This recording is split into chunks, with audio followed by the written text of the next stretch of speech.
तीसरा अध्याय कर्मयोग। श्रीमद् भगवद गीता। तीसरा अध्याय कर्मयोग। दूसरे अध्याय में भगवान श्री कृष्ण ने श्लोक 11 से श्लोक 30 तक आत्म तत्व समझाकर सांख्य योग का प्रतिपादन किया। बाद में श्लोक 31 से श्लोक 53 तक समस्त बुद्धि रूप कर्मयोग के द्वारा परमेश्वर को पाए हुए स्थित प्रज्ञ सिद्ध पुरुष के लक्षण, आचरण और महत्व का प्रतिपादन किया। इसमें कर्मयोग की महिमा बताते हुए भगवान ने 47 तथा 48वें श्लोक में कर्मयोग का स्वरूप बताकर अर्जुन को कर्म करने को कहा। 49वें श्लोक में समत्व बुद्धि रूप कर्मयोग की अपेक्षा सकाम कर्म का स्थान बहुत नीचा बताया। 50वें श्लोक में समत्व बुद्धियुक्त पुरुष की प्रशंसा करके अर्जुन को कर्मयोग में जुड़ जाने के लिए कहा और 51वें श्लोक में बताया कि समत्व बुद्धियुक्त ज्ञानी पुरुष को परम पद की प्राप्ति होती है। यह प्रसंग सुनकर अर्जुन ठीक से तय नहीं कर पाया, इसलिए भगवान से उसका और स्पष्टीकरण कराने तथा अपना निश्चित कल्याण जानने की इच्छा से अर्जुन पूछता है। अथ तृतीयोऽध्याय। अर्जुन उवाच ज्ञायसि चेत् कर्मणस्ते मता बुद्धिर्जनार्दन तत्किं कर्मणि घोरे मां नियोजसि केशव। अर्जुन बोले, हे जनार्दन, यदि आपको कर्म की अपेक्षा ज्ञान श्रेष्ठ मान्य है तो फिर हे केशव, मुझे भयंकर कर्म में क्यों लगाते हैं। व्यामिश्रेणे वाक्येन बुद्धि मोह्यसीव में तदेकं वद निश्चित्य येन श्रेयोहमाप्नुयात्। आप मिले हुए वचनों से मेरी बुद्धि को मानो मोहित कर रहे हैं, इसलिए उस एक बात को निश्चित करके कहिए जिससे मैं कल्याण को प्राप्त हो जाऊं। श्री भगवान उवाच लोकेस्मिन् विविधा निष्ठा पुरा प्रोक्ता मया नघ ज्ञानयोगेन सांख्याना कर्मयोगेन योगिना। श्री भगवान बोले, हे निष्पाप, इस लोक में दो प्रकार की निष्ठा मेरे द्वारा पहले कही गई है। उनमें से सांख्य योगियों की निष्ठा तो ज्ञान योग से और योगियों की निष्ठा कर्मयोग से होती है। न कर्मणाम नारंभान्यैष कर्मे पुरुषोषुते न च संन्यसनादेव सिद्धिं समधिगच्छति। मनुष्य न तो कर्मों का आरंभ किए बिना निष्कर्मता को यानी योग निष्ठा को प्राप्त होता है और न कर्मों के केवल त्याग मात्र से सिद्धि यानी सांख्य निष्ठा को ही प्राप्त होता है। न ही कश्चित् क्षणमपि जातु तिष्ठत्य कर्मकृत कार्यते ह्यवशः कर्म सर्वः प्रकृतिजैर्गुणैः है। निःसंदेह कोई भी मनुष्य किसी काल में क्षण मात्र भी बिना कर्म किए नहीं रहता, क्योंकि सारा मनुष्य समुदाय प्रकृति जनित गुणों द्वारा परवश हुआ कर्म करने के लिए बाध्य किया जाता है। कर्मेंद्रियाणि संयमय य आस्ते मनसा स्मरन् इंद्रियार्थान विमूढ़ात्मा मिथ्याचारः स उच्यते। जो मूढ़ बुद्धि मनुष्य समस्त इंद्रियों को हठपूर्वक ऊपर से रोककर मन से उन इंद्रियों के विषयों का चिंतन करता रहता है, वह मिथ्याचारी अर्थात दंभी कहा जाता है। यस्त्विन्द्रियाणि मनसा नियम्यार्भतेर्जुन कर्मेंद्रियः कर्मयोगमसक्तः स विशिष्यते। किंतु हे अर्जुन, जो पुरुष मन से इंद्रियों को वश में करके अनासक्त हुआ समस्त इंद्रियों द्वारा कर्मयोग का आचरण करता है, वही श्रेष्ठ है। नेतं कुरु कर्म त्वं कर्म ज्यायो ह्यकर्मणः शरीर यात्रापि चते न प्रसिद्धेत कर्मणः। तू शास्त्र विहित कर्तव्य कर्म कर, क्योंकि कर्म न करने की अपेक्षा कर्म करना श्रेष्ठ है तथा कर्म न करने से तेरा शरीर निर्वाह भी सिद्ध नहीं होगा। यज्ञार्थात् कर्मणोऽन्यत्र लोकोऽयं कर्म बंधनः तदर्थं कर्म कौन्तेय मुक्त संगः समाचर। यज्ञ के निमित्त किए जाने कर्मों के अतिरिक्त दूसरे कर्मों में लगा हुआ ही यह मनुष्य समुदाय कर्मों से बंधता है। इसलिए हे अर्जुन, तू आसक्ति से रहित होकर उस यज्ञ के निमित्त ही भली भांति कर्तव्य कर्म कर। सहयज्ञाः प्रजाः सृष्ट्वा पुरोवाच प्रजापतिः अनेन प्रस्विष्य ध्वमेश गोस्तिवष्ट कांधुक। प्रजापति ब्रह्मा ने कल्प के आदि में यज्ञ सहित प्रजाओं को रचकर उनसे कहा कि तुम लोग इस यज्ञ के द्वारा वृद्धि को प्राप्त हो और यह यज्ञ तुम लोगों को इच्छित भोग प्रदान करने वाला हो। देवान् भाव्यतानेन ते देवा भाव्यन्तु वः परस्परं भाव्यन्तः श्रेयः परं वाप्स्यथ। तुम लोग इस यज्ञ के द्वारा देवताओं को उन्नत करो और वे देवता तुम लोगों को उन्नत करें। इस प्रकार निःस्वार्थ भाव से एक दूसरे को उन्नत करते हुए तुम लोग परम कल्याण को प्राप्त हो जाओगे। इष्टान भोगान ही वो देवा दास्यन्ते यज्ञ भाविता है। तैर्दत्तान प्रदायभ्यो यो भुंक्ते स्तेन एव सह। यज्ञ के द्वारा बढ़ाए हुए देवता तुम लोगों को बिना मांगे ही इच्छित भोग निश्चय ही देते रहेंगे। इस प्रकार उन देवताओं के द्वारा दिए हुए भोगों को जो पुरुष उनको बिना दिए स्वयं भोगता है वह चोर ही है। यज्ञ शिष्टाशिनः संतो मुच्यन्ते सर्वकिल विषयः। भुंजते ते त्वघन पापा ये पचन्त्यात्म कारणात्। यज्ञ से बचे हुए अन्न को खाने वाले श्रेष्ठ पुरुष सब पापों से मुक्त हो जाते हैं और पापी लोग अपना शरीर पोषण करने के लिए ही अन्न पकाते हैं, वे तो पाप को ही खाते हैं। अन्नाद भवन्ति भूतानि पर्जन्यादन्न संभवः। यज्ञाद भवति पर्जन्यो यज्ञः कर्मसमुद्भवः। कर्म ब्रह्मोद्भवं विद्धि ब्रह्माक्षर समुद्भवम्। तस्मात् सर्वक्तं ब्रह्मा नित्यं यज्ञे प्रतिष्ठितम्। संपूर्ण प्राणी अन्न से उत्पन्न होते हैं। अन्न की उत्पत्ति वृष्टि से होती है, वृष्टि यज्ञ से होती है और यज्ञ विहित कर्मों से उत्पन्न होने वाला है। कर्म समुदाय को तू वेद से उत्पन्न और वेद को अविनाशी परमात्मा से उत्पन्न हुआ जान। इससे सिद्ध होता है कि सर्वव्यापी परम अक्षर परमात्मा सदा ही यज्ञ में प्रतिष्ठित है।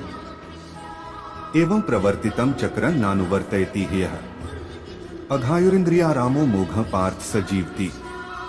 हे पार्थ, जो पुरुष इस लोक में इस प्रकार परंपरा से प्रचलित सृष्टि चक्र के अनुकूल नहीं बरतता अर्थात अपने कर्तव्य का पालन नहीं करता, वह इंद्रियों के द्वारा भोगों में रमण करने वाला पापायु पुरुष व्यर्थ ही जीता है।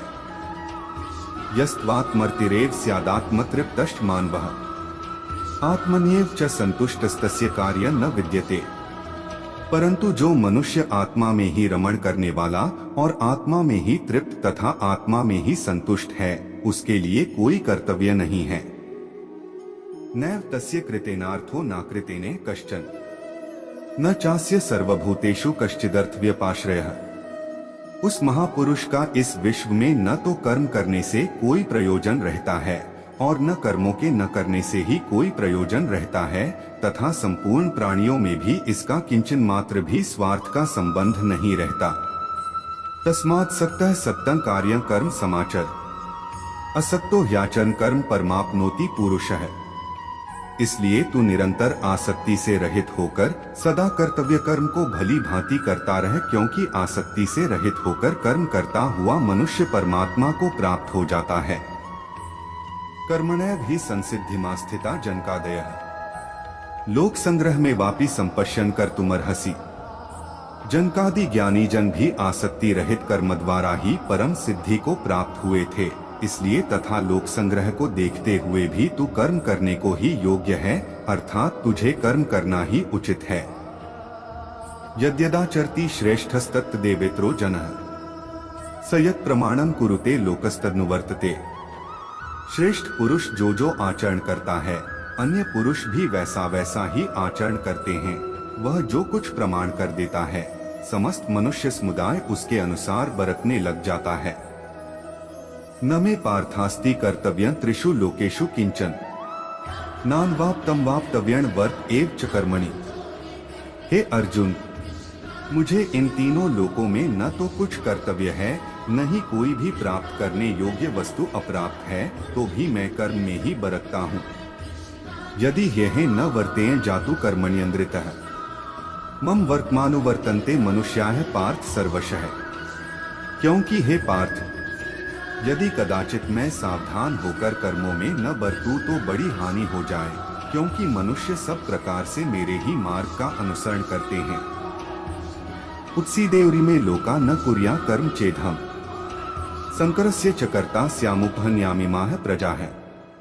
इसलिए यदि मैं कर्म न करूं तो ये सब मनुष्य नष्ट भ्रष्ट हो जाएं और मैं संकर्ता का करने वाला हूं तथा इस समस्त प्रजा को नष्ट करने वाला बनूं।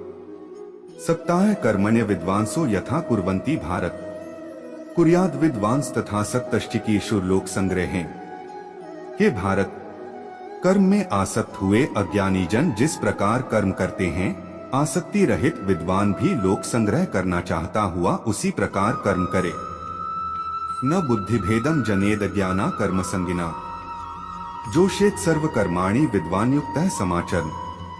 परमात्मा के स्वरूप में अटल स्थित हुए ज्ञानी पुरुष को चाहिए कि वह शास्त्र विहित कर्मों में आसक्ति वाले अज्ञानियों की बुद्धि में भ्रम अर्थात कर्मों में अश्रद्धा उत्पन्न न करे, किंतु स्वयं शास्त्र विहित समस्त कर्म भली भांति करता हुआ उनसे भी वैसे ही करवावे। प्रकृतेः क्रियमाणानि गुणैः कर्माणि सर्वशः अहंकार विमूढ़ात्मा कर्ताहमिति मन्यते। वास्तव में संपूर्ण कर्म सब प्रकार से प्रकृति के गुणों द्वारा किए जाते हैं, तो भी जिसका अंतःकरण अहंकार से मोहित हो रहा, ऐसा अज्ञानी मैं करता हूँ ऐसा मानता है। तत्ववित्तु महाबाहो गुणकर्म विभाग्यो है गुणा गुणेषु वर्तन्त इति मत्वा न सजते। परंतु हे महाबाहो, गुण विभाग और कर्म विभाग के तत्व को जानने वाला ज्ञानयोगी संपूर्ण गुण ही गुणों में बरत रहे हैं, ऐसा समझकर उनमें आसक्त नहीं होता। प्रकृतेर गुण सम्मूढ़ाः सज्जन्ते गुण कर्मसु तान् कृत्स्न विदो मंदान कृष्ण विन विचाले। प्रकृति के गुणों से अत्यंत मोहित हुए मनुष्य गुणों में और कर्मों में आसक्त रहते हैं। उन पूर्णतया न समझने वाले मंदबुद्धि अज्ञानियों को पूर्णतया जानने वाला ज्ञानी विचलित न करे। मयि सर्वाणि कर्माणि सन्न्यस्याध्यात्म चेतसा निराशीर निर्ममो भूत्वा युध्यस विगतज्वरः।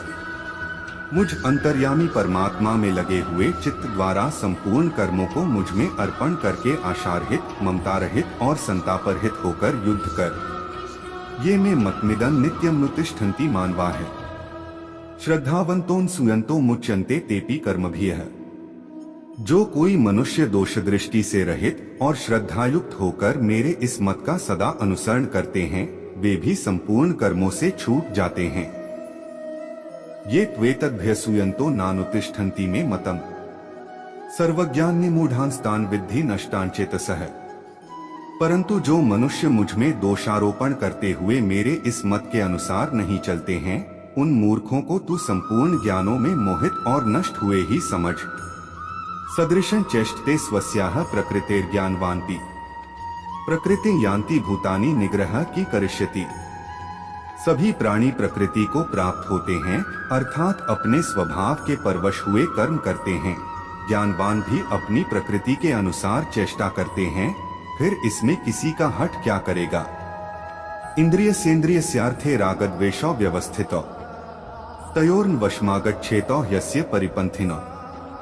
इंद्रिय के अर्थ में अर्थात प्रत्येक इंद्रिय के विषय में राग और द्वेष छिपे हुए स्थित हैं। मनुष्य को उन दोनों के वश में नहीं होना चाहिए, क्योंकि वे दोनों ही इसके कल्याण मार्ग में विघ्न करने वाले महान शत्रु हैं। श्रेयान् स्वधर्मो विगुण परधर्मात् स्वनुष्ठिता स्वधर्मे निधन श्रेयः परधर्मो भयावह। अच्छी प्रकार आचरण में लाए हुए दूसरे के धर्म से गुण रहित भी अपना धर्म अति उत्तम है। अपने धर्म में तो मरना भी कल्याणकारक है और दूसरे का धर्म भय को देने वाला है। अर्जुन उवाच अथ केन प्रयुक्तोऽयं पापं चरति पुरुषः अनिच्छन्नपि वार्ष्णे बलादिव नियोजितः। अर्जुन बोले, हे कृष्ण, तो फिर यह मनुष्य स्वयं न चाहता हुआ भी बलात् लगाए हुए की भांति किससे प्रेरित होकर पाप का आचरण करता है। श्री भगवान उवाच काम एष क्रोध एष रजोगुण समुद्भवः महाशनो महापापमा विद्धेयन में वैरिणः। श्री भगवान बोले, रजोगुण से उत्पन्न हुआ यह काम ही क्रोध है। यह बहुत खाने वाला अर्थात भोगों से कभी न अघाने वाला और बड़ा पापी है। इसको ही तू इस विषय में वैरी जान। धूमेनाव्रियते वह्निर्यथादर्शो मलेंच यथोल्बेनावृतो गर्भस्तथा तेनेद्मावृतम्। जिस प्रकार धुएं से अग्नि और मैल से दर्पण ढका जाता है तथा जिस प्रकार जेर से गर्भ ढका रहता है, वैसे ही उस काम के द्वारा यह ज्ञान ढका रहता है। आवृतं ज्ञान में तेन ज्ञानिनो नित्य वैरिणा कामरूपेण कौन्तेय दुष्पूरेणान लेंच। और हे अर्जुन, इस अग्नि के समान कभी न पूर्ण होने वाले कामरूप ज्ञानियों के नित्य वैरी के द्वारा मनुष्य का ज्ञान ढका हुआ है। अनुक्रम इंद्रियाणि मनोबुद्धिरस्याधिष्ठान मुच्यते एतैर्विमोह्यत्येष ज्ञानमावृत्य देहिनम्। इंद्रिया, मन और बुद्धि ये सब वास स्थान कहे जाते हैं। यह काम इन मन, बुद्धि और इंद्रियों के द्वारा ही ज्ञान को आच्छादित करके जीवात्मा को मोहित करता है। तस्मात् त्वमिन्द्रियाण्यादौ नियमय भर्तर्षभ पापमान प्रजिह्येनम् ज्ञान विज्ञान नाशन। इसलिए हे अर्जुन, तू पहले इंद्रियों को वश में करके इस ज्ञान और विज्ञान का नाश करने वाले महान पापी काम को अवश्य ही बलपूर्वक मार डाल। इंद्रियाणि पराण्याहुरिन्द्रियेभ्यः परम मनः मनसस्तु परा बुद्धिर्यो बुद्धेः परस्तु सः। इंद्रियों को स्थूल शरीर से पर यानी श्रेष्ठ, बलवान और सूक्ष्म कहते हैं। इन इंद्रियों से पर मन है, मन से भी पर बुद्धि है, और जो बुद्धि से भी अत्यंत पर है वह आत्मा है। एवं बुद्धेः परं बुद्ध्वा संस्तभ्यात्मानमात्मना जहि शत्रु महाबाहो कामरूपं दुरासदम्। इस प्रकार बुद्धि से पर अर्थात सूक्ष्म, बलवान और अत्यंत श्रेष्ठ आत्मा को जानकर और बुद्धि के द्वारा मन को वश में करके हे महाबाहो, तू इस कामरूप दुर्जय शत्रु को मार डाल। तत्सदिति श्रीमद् भगवद गीता सूपनिषत्सु ब्रह्म विद्यायां योगशास्त्रे श्री कृष्णार्जुन संवादे कर्मयोगो नाम तृतीयोऽध्यायः। इस प्रकार उपनिषद, ब्रह्म विद्या तथा योग शास्त्र रूप श्रीमद् भगवद गीता के श्री कृष्ण अर्जुन संवाद में कर्मयोग नामक तृतीय अध्याय संपूर्ण हुआ। जो भी भक्त हमारे इस वीडियो को देख रहे हैं वह कृपा करके इस चैनल को सब्सक्राइब जरूर कीजिएगा। जो भी भक्त इस चैनल को सब्सक्राइब कीजिएगा उनको और उनके परिवार को हमारी कृपा सदैव बना रहेगा।